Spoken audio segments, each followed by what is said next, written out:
Hey guys, welcome to Rishi's Manchester United Warehouse again, and we're up with a new video.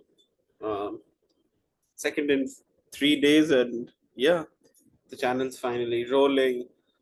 Um, didn't get enough views for the first video and the second video, but I'm really not expecting many people to join in, but that's fine. We'll keep on grinding and hopefully make it one day. But till then, the goal is to upload tri-weekly videos or 4 videos a week, and maybe we can um, upgrade our setup as well um, in the background. And so, as the channel grows, the quality keeps on growing. So, today we're going to discuss the league table and what the league table will look like come July. So, these are my league predictions for this year.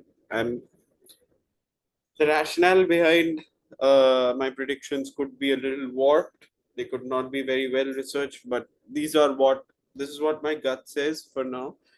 And yeah, I'm really a very instinct oriented person, and I'll try to put in the best rationales um, along the way, but no guarantees. It will be mostly gut oriented, and yeah, ignore the bias. I mean, I'm a Man United fan.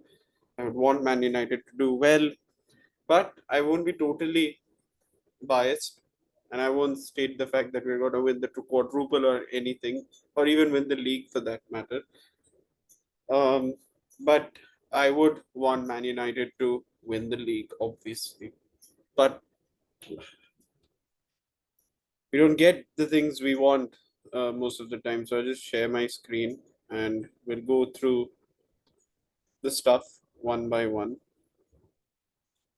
Right. We just remove this.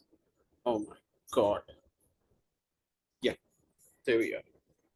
So, yeah. So, as for position 18 to 20, there'll be your relegation contenders. I'd say 14 to 20 would be your relegation contenders. It'll be close between the bottom six teams.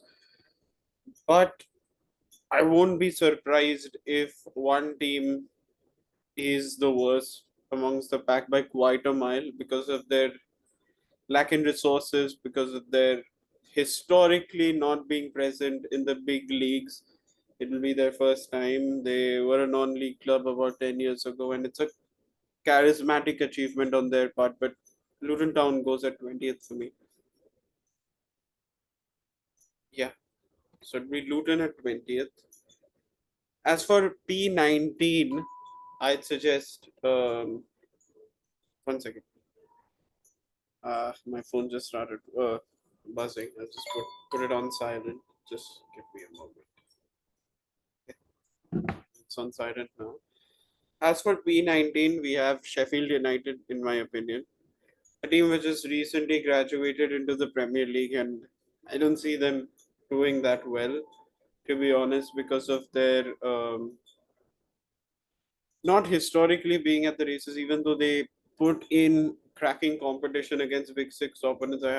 We've had scary encounters with Sheffield in the past. Chelsea struggle with Sheffield United, but yeah, so 6 or 8 points from the top 10 won't really secure another year uh, in the English First Division, in my opinion. So Sheffield United at P19, P18. I'd say Nottingham Forest get P18 in my opinion. Nottingham have done well over the years, but the amount of money they've spent last season is not proportionate to the success they would have wanted to get under Cooper last year, and they are going to go down in my opinion. It's just my gut feeling, and uh, Nottingham Forest don't look very good as of yet. P17 is an interesting shot. So this will be the team that just misses out on getting relegated. So one more season at the Premier League, and this might be a hot take, but I see West Ham United really struggling to stay. Now, 17th might be very harsh for them, but I'd say they are between 14th and 17th, and it'll be a very tough grind between them. And I feel like if they don't sack David Moyes during the early parts of the season, it'll be very hard for them to. And if they have a bad start, it'll be very hard for them to carry on going, especially since they've lost their talismanic midfielder in Declan Rice. They've signed Harry Maguire. They've almost signed Harry Maguire. They're probably going to sign James Ward-Prowse or Scott McTominay. But I just don't think David Moyes, who should have been sacked last season in all honesty, but he saved his job by winning a European Cup. But yeah, I don't see them doing that well this season, to be honest. At P16, I would put Burnley. Vincent Company is an amazing manager. But historically, Burnley have not done very well.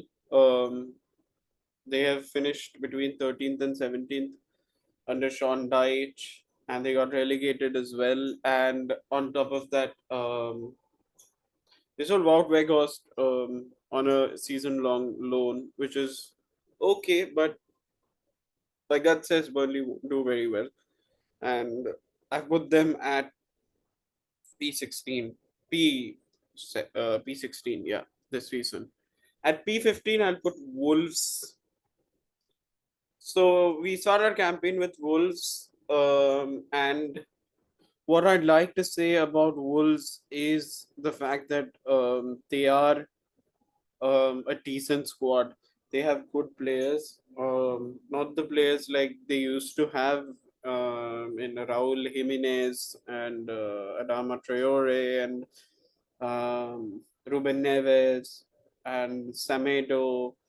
And all those days are long gone. They have most of them, but yeah, Wolves with Julian Lopetegui gone, they'll have that new manager bounce. Yes, Gary O'Neill is um, the caretaker manager apparently for now, or I don't know if he's permanent or not. But they're going to get in a good manager. They have like good connections with George Mendes and all the Portuguese entourages.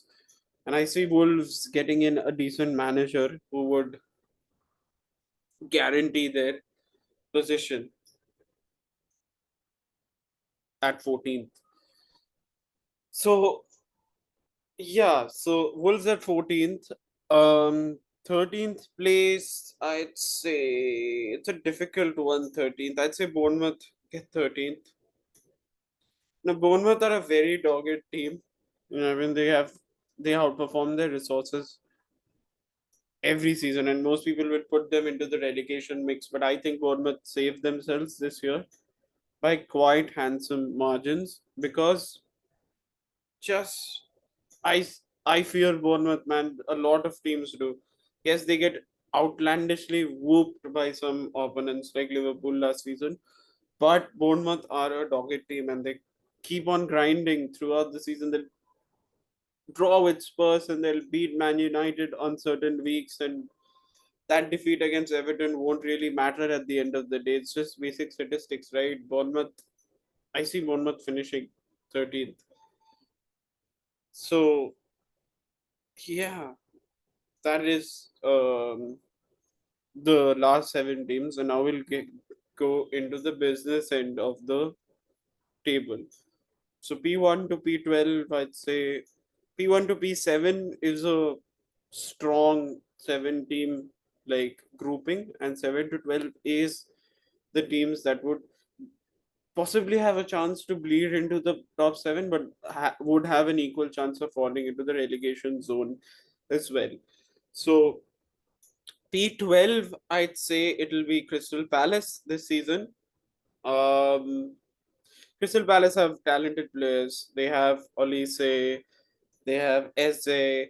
These are very good players at the end of the day. And what I've seen from Southampton over the years with their uh, talented squad, I see Crystal Palace replicating the same. They have Roy Hodgson, maybe.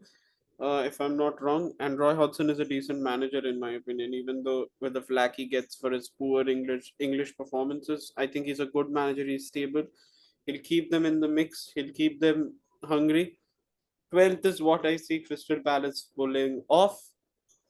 At P11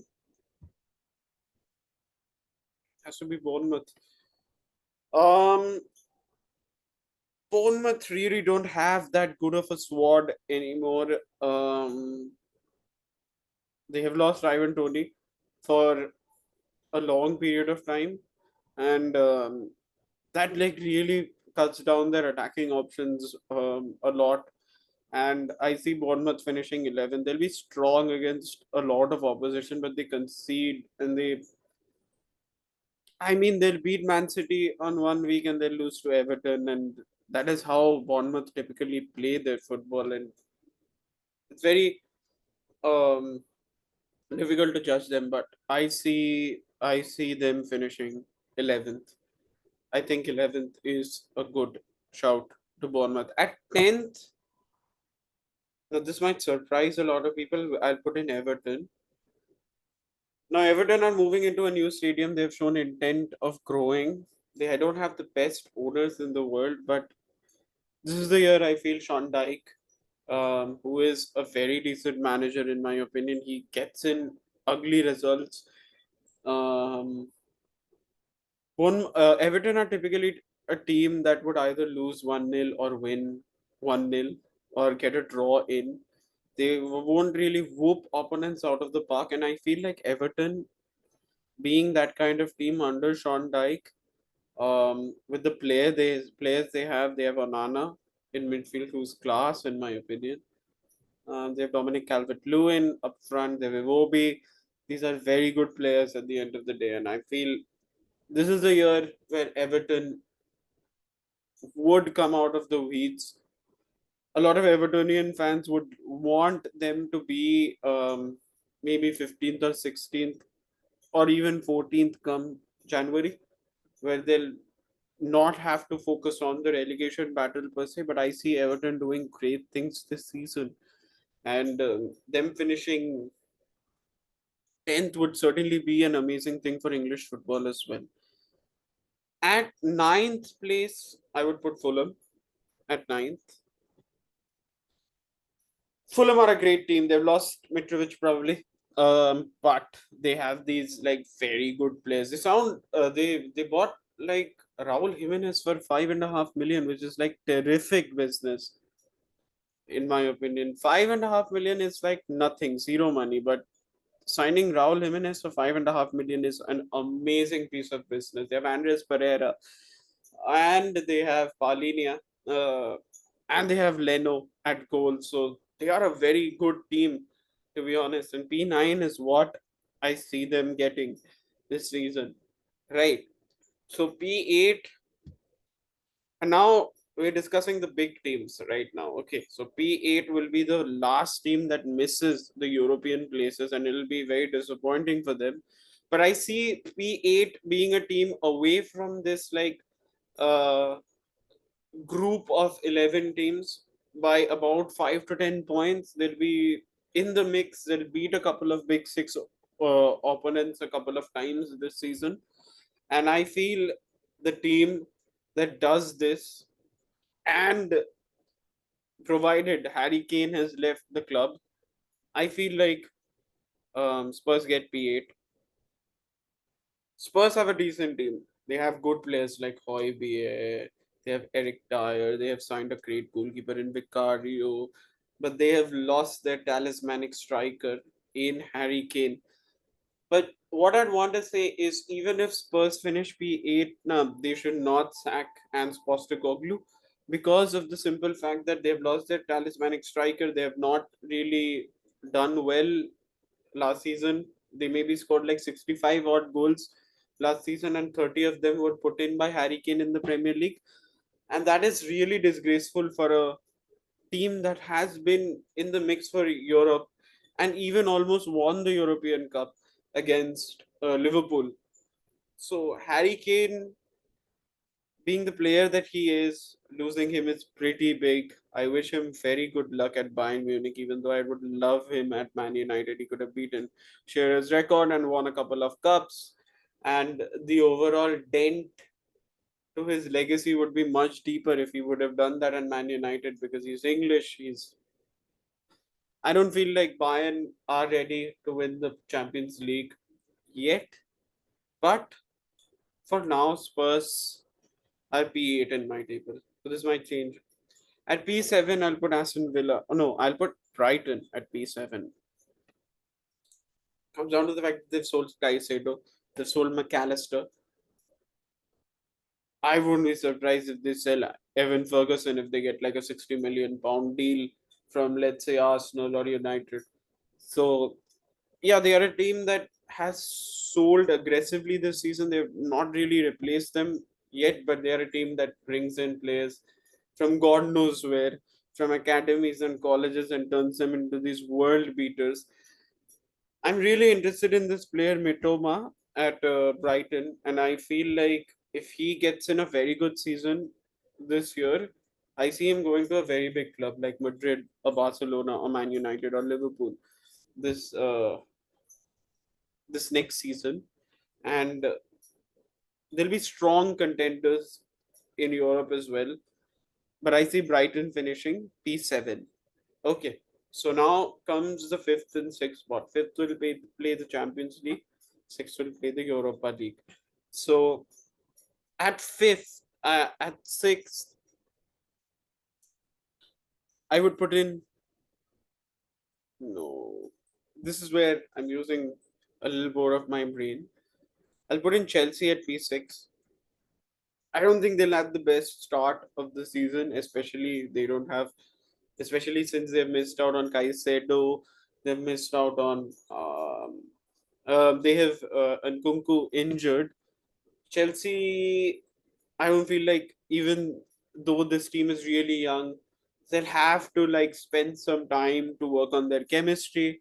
Um, these players have not really played with each other in high spirits for over a year now. And Chelsea's main talisman, who is Mauricio Pochettino, who I like, will have to spend a considerable amount of time to get the chemistry right first before the tactics, before he starts tweaking his stuff a little bit. And Chelsea finished sixth this season because of that very reason. Some people are saying that they finished 10th the last time and they finished and they won the league the very next year.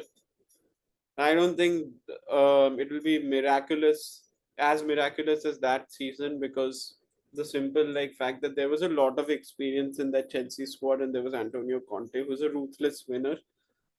But Chelsea would be decent this season, but not enough to really put in cracking performances, and that would like keep them out of the Champions League positions. From 12th to Europa League, I'll say Chelsea have done amazing. Okay. Uh, P5, Aston Villa. Aston Villa have signed Pau Torres and a prolific winger, and Aston Villa. I think Aston Villa have the right manager as well. Unai Emery is a great manager. He pulls in amazing results with like really shoddy equipment. But today he has a cracking team, in my opinion. He has Matty Cash in defense. He has Mings, Pau Torres. He has a World Cup winning goalkeeper in Emi Martinez. He has Leon Bailey. Um, he has Ollie Watkins who can score about 18 odd goals this Premier League season. I think Aston Villa really make it into the Champions League this season. And yeah, I mean, I'm very scared of Aston Villa. I have very high hopes of them. At P4, at P5, sorry, I'm like one ahead. I'm so sorry. So essentially, Aston Villa will finish fifth, Chelsea will finish sixth. Okay. I'm still getting learning these things. You have to like be patient with me. Okay, so I've fluffed it. Is it? Hmm. It doesn't matter. At P5, I have Newcastle United. Tonali, great signing. They have very good players. The Bruno Guimaraes in midfield. They've sold Allens and Maximum, but they have signed probably a better replacement than most people expect. Harvey Barnes, he's going to score goals this season. He is direct, he's feisty. They have a great defense in Botman and Cher and Byrne. And they have, like, according to me, the best English goalkeeper, who is Nick Pope. Um, a lot of people have been stating the fact that Newcastle will fall off this season, but I don't know. Newcastle, I really rate Eddie Howe. I don't want him to get sacked. He's a proper English good midfielder, good manager, and that is what he has up his arsenal to get in like very dogged results. He's done that with Bournemouth. He's kept them relevant for over 5 6 years, and now he's building his legacy at Newcastle. And I think he's a top manager, and he has a top squad to work with. At P4, now this will be very difficult. It's between Liverpool and Arsenal, but it was Liverpool yesterday, but now it's Arsenal because of the simple fact that they've signed Kai Havertz, who is not the best signing in my opinion. Now you spent 70 million pound, 60 million pound or euros on this player that has been utterly confused in my opinion. He has been used confused in a confused manner too by first Potter and then Lampard and even somewhat Tuchel, but he really doesn't have the highlights to prove his worth. My man, that's where a lot of people compare him with Mount and are wrong about Mount. Mount was class about a couple of seasons ago, and Havertz was not. Havertz had that one like highlight reel where he scored like 2 or 3 goals against big opponents and like one maybe Champions League goal, which was really a counter attacking, really did not involve a lot of his skill set. But I feel like Kai Havertz, yes, they've signed Declan Rice, yes, they've signed Timber, but I don't think they have like prudent goal scorers in their squad. Yes, they might be able to like replicate that 15 goal thing from their front four or front five, and that might be enough. But I don't think statistically that's very plausible for 2 to 3 seasons. I think they should have gone for a proper striker like Ollie Watkins this season to like bring in guaranteed 10 to 15 goals, which translate to about 6 to 7 points. And I feel like the top four will be separated by 10 points at best. And yes, there'll be like a big difference between City and the rest. But the second, third, and fourth positions will be separated by minuscule margins. And what I feel like Arsenal will miss out on that fight with um, just because of the fact that they don't really have a prudent goal scorer in their system. This I'll get a lot of slack, especially from a lot of Arsenal fans because of this. But yeah, I am expecting great things from him. I might be completely wrong. I'll be pleasantly surprised if I am. But I wish them luck this season, and they'll need a lot of it because they don't have that prudent goal scorer anymore. So Arsenal fourth. At third, I'll put Liverpool at third or Man United. Um, Actually, second or third, I'm very conflicted about.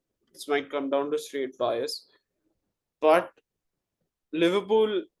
will have the Europa League to play this season. That's a lot of games, and I don't feel like Klopp will take the Europa League lightly. It's a cup that he would want to win. He didn't win it with Liverpool in his second season, probably, or his first season, where he lost the final against Sevilla. Where I see Liverpool falling off is due to their recent signings. Now, so it'd be a hot take again, but they have like very new players who are not really integrated into the system yet. Klopp will take time. Klopp has taken time. Klopp did take time last season as well with his like front three, and Liverpool really don't have backup for Van Dijk or Konate. Really, Joe Gomez is a shadow of himself these days. And on top of that, Jordan Henderson has left. Fabinho has left. Thiago is not leaving from what I've heard. They have Harvey Elliott and all these players in midfield, and even Bastasic, and they have signed Szoboszlai. But these are all very young players. They'll have to learn the chemistry of the manager first before like grinding in results like Chelsea. But they are obviously much better than Chelsea because they have relatively less new players and they have a world class manager, in my opinion, with proven pedigree. I see them going to the quarterfinals of the Champions League. I mean, if they were in the Champions League, but I think they'll win the Europa League this season. Um, but I feel like Liverpool will just miss out on the title race. At second place, I'll have Man United. Um, Let me give you the rationale behind this. A lot of people, I was watching this video on YouTube yesterday, and it was talking about how Onana might be a flop at Man United. And I would completely disagree to that. Why Onana won't be a flop is because United have traditionally been a counter-attacking reactive side. They are not really a proactive side. And what Onana can do is in matches with where we are like trailing in possession by about 40% when the opponent has like 70% possession and we have like 30% possession. I see Onana putting in these magnificent balls to Rashford and like or Garnacho and him running past, and that's how we'll score like 10, 11 goals this season, which translates to about 4 or 5 points. Now, the difference between United and Arsenal, people might say that it was huge. Yes, they lost players, we lost players, but we went deep into some certain competitions as well, right? You have to look into that as well.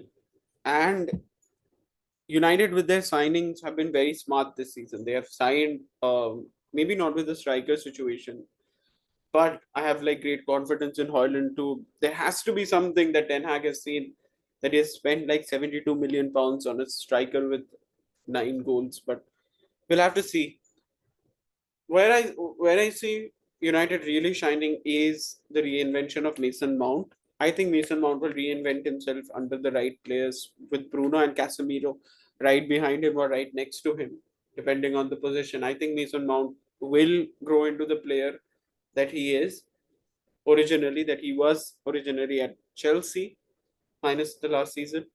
And I see our defense getting stronger with the addition of maybe Pavard or Todibo and depth with Amrabat behind Casemiro. I see United having not the best depth in the world. Like I said in the last video, they don't really have depth anymore since we have sold players as well. But a change in mentality is expected from United because we've sold a lot of our deadwood, a lot of our like really criticized players. If you look at it, for the first time, the general consensus of the public really matches with the decisions undertaken by the manager, and that's very healthy for a football club. And Ten Hag has that in mind. I'm pretty sure he discarded Ronaldo, he discarded Maguire. He hasn't yet officially, but I feel like that is just a matter of time. McTominay is going to go, Van de Beek, Fred, all these players who have like really taken up a lot of bench space, and that bench space can be allocated to like new talent or better talent, like Amrabat, Pavard, all these players who are certainly better than. Now, Pavard is certainly better than Maguire, and Amrabat is certainly better than Fred. That has no like debate. But we'll have to see. Like United look scary in my opinion this season, and with the right mentality, with the right tools, we get closer to City.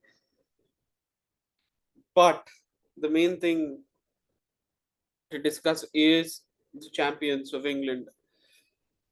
Now, I might state the same things that a lot of people have already said. The City have like brilliant squad. They have great mentality. They lose the Charity Shield and they win the league every time, and that's all valid. And that's all valid. They have the best manager in the world. They have Kevin De Bruyne, Erling Haaland. What I'll say is, if Erling Haaland does not put in the performances that he did last season. Now, Erling Haaland was at Dortmund too for a long time, and they did not win the league. He's not superhuman, is what I want to say. Yes, he is maybe the best striker in the world, but he's not superhuman. He might get injured, he might lose focus. He's very young, and he has already won everything there is. He might win the Ballon d'Or this season. Grealish. And from what I observed in the Charity Shield match, they look shadows of themselves from last year. Yes, they are still world class, and they one like magical pass from somewhere really changes the game. But their world classness has decreased, in my opinion, and I see City really struggling in the start of the season. Maybe them being third, but then again, like it's the typical Pep Guardiola like curve. Them sort of struggling in the first half of the season, and then them showing like elite mentality and winning every trophy possible out there. And that will hold true this season as well, unless something truly catastrophic happens. But there has been news that Ruben Diaz is not traveling to the match against Burnley, and Josko Guardiol is starting. And again, like the chemistry thing, these are new players; they'll take time. And yeah, I mean, City will win the league obviously, but I guess it'll be much closer this season than it's been close in the past. Okay, so that's like my video for today. So we have City at first, United second, Liverpool third, Arsenal fourth, Newcastle fifth, um, Aston Villa sixth, Chelsea seventh, uh, Brighton eighth. Yeah, eighth, right? Five, six, seven, eight. Yeah. Spurs ninth, Fulham 10th, Everton 11th, Brentford 12th, Crystal Palace 13th, Bournemouth 14th, Wolves 15th, Burnley 16th, West Ham 17th, Forest 18th, Sheffield 19th, Luton 20th. Thank you. Bye.